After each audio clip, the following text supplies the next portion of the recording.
Alexander the Great is usually introduced as a conqueror who outran every map. But the sharper story begins with a problem. How does one Macedonian king turn victories into an empire? And how much of the man we remember was created by later storytellers?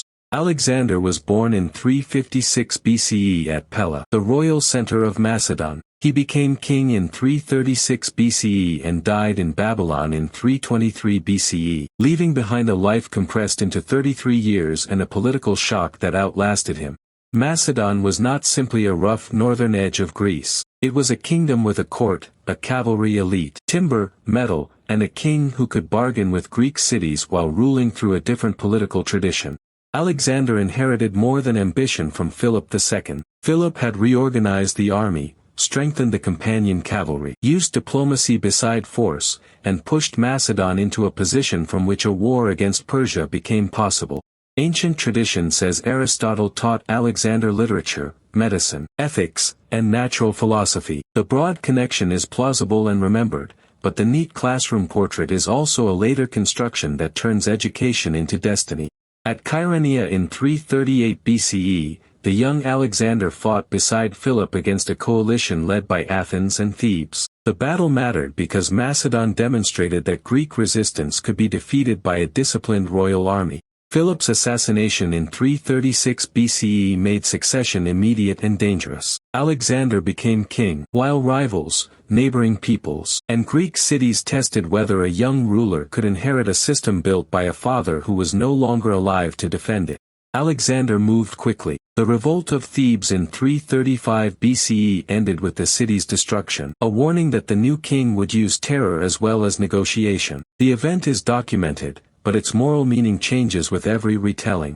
The central problem is evidence. Alexander's own campaign histories did not survive intact. The major narratives were written much later by Arrian, Plutarch, Diodorus, Curtius Rufus, and Justin, each using earlier material that is now partly lost. In 334 BCE Alexander crossed the Hellespont into Asia. Visiting Troy and honoring Achilles belongs partly to literary tradition, but the campaign itself was real. Macedonian forces had entered the Persian world and the map was about to change. At the Granicus River, Alexander's army met Persian forces in northwestern Anatolia. The battle became the first major test of the invasion, and later accounts emphasize the king's personal risk because courage made a useful royal image. The victory opened western Anatolia, but conquest was not automatic. Garrisons, local agreements, tribute, and the reputation of a king who could return quickly mattered as much as the charge that won the field. At Issus in 333 BCE, Alexander faced Darius III in a narrow coastal plain. The terrain reduced the Persian advantage in numbers, while the Macedonian line held long enough for a cavalry strike that broke the center. Darius fled, and his family was captured. Later stories use the moment to display Alexander's generosity, but the political reality was harder. Royal prisoners were valuable, and treating them well could make a conqueror appear legitimate. Tyre resisted for months in 332 BCE. The island city forced Alexander to build a causeway into the sea, an engineering project that turned siege warfare into a contest of labor, ships, walls, and patience. The fall of Tyre was violent, and later narratives disagree about details and numbers. That disagreement is not a footnote. It is a reminder that ancient victory accounts often preserve the conqueror's power more clearly than the defeated city's voice. Egypt welcomed Alexander as a new ruler after Persian control weakened. At the Nile's edge he founded Alexandria, a city whose later fame can make the original act look inevitable, even though the first settlement was a strategic decision in a living landscape. At the Oracle of Siwa, ancient accounts say Alexander was recognized in a way that strengthened his sacred image. The exact exchange is filtered through later writers, so the episode is best treated as literary tradition with political consequences. At Gaugamela in 331 BCE, Alexander defeated Darius in the battle that opened the Persian heartland. A carefully managed cavalry attack, infantry discipline, and Persian fragmentation became the core of the famous tactical story. Babylon and Susa opened their treasuries to the conqueror. Alexander did not simply erase the Persian administrative world. He occupied its centers, used its wealth, and increasingly adopted the visual language of the empire he had defeated. Persepolis was burned after its capture, but the motive remains disputed. Was it revenge for Persian attacks on Greece, an intoxicated decision, a ritual ending, or a political signal? The sources preserve the act more securely than the intention.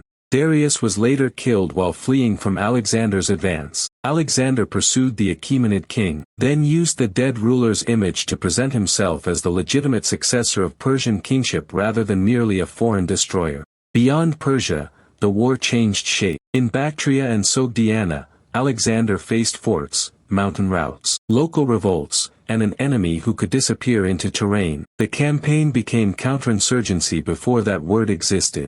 The Sogdian rock and the marriage to Roxana belong to a story of warfare, alliance, and later romance. Roxana was historically important, but the polished image of love conquering the frontier comes mostly from later narrative habits.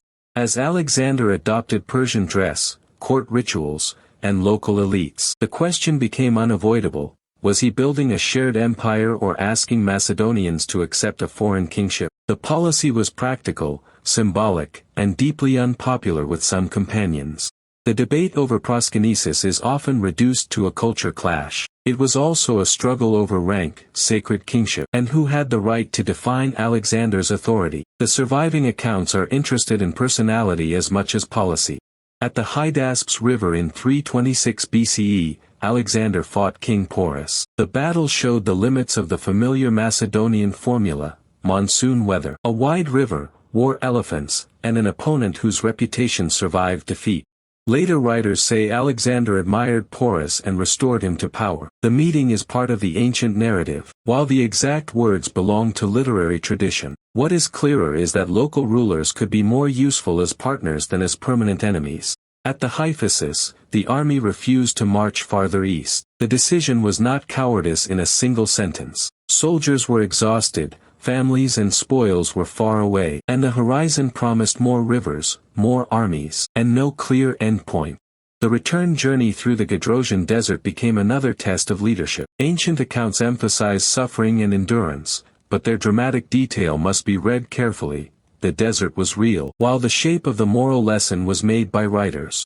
Alexander's settlements and cities connected military colonies, trade routes, local populations, and royal memory. Not every city called Alexandria was founded personally by him, so the name itself needs a claim label rather than automatic credit. Coins carried Alexander's face, divine symbols, and later the image of Heracles. They traveled farther than royal speeches. Coinage made authority portable, but it also shows how different communities could reuse the same image for different political purposes. At Susa in 324 BCE, mass marriages joined Macedonian officers with Persian noblewomen. The ceremony was a real political event, but historians still debate how far it changed everyday society, and how much of it depended on Alexander's personal command. At Opis, tensions between Macedonian veterans and the king broke into open conflict. Alexander's empire had expanded faster than a shared identity could form, and a ruler who wanted fusion still depended on men who remembered the old Macedonian bargain.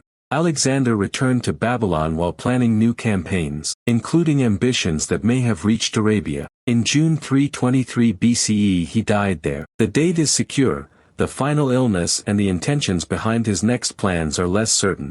Poison stories have survived because they are dramatic. Modern medical explanations have included infection and other illnesses, but no surviving evidence proves a single diagnosis. The honest conclusion is not a secret plot, it is unresolved interpretation.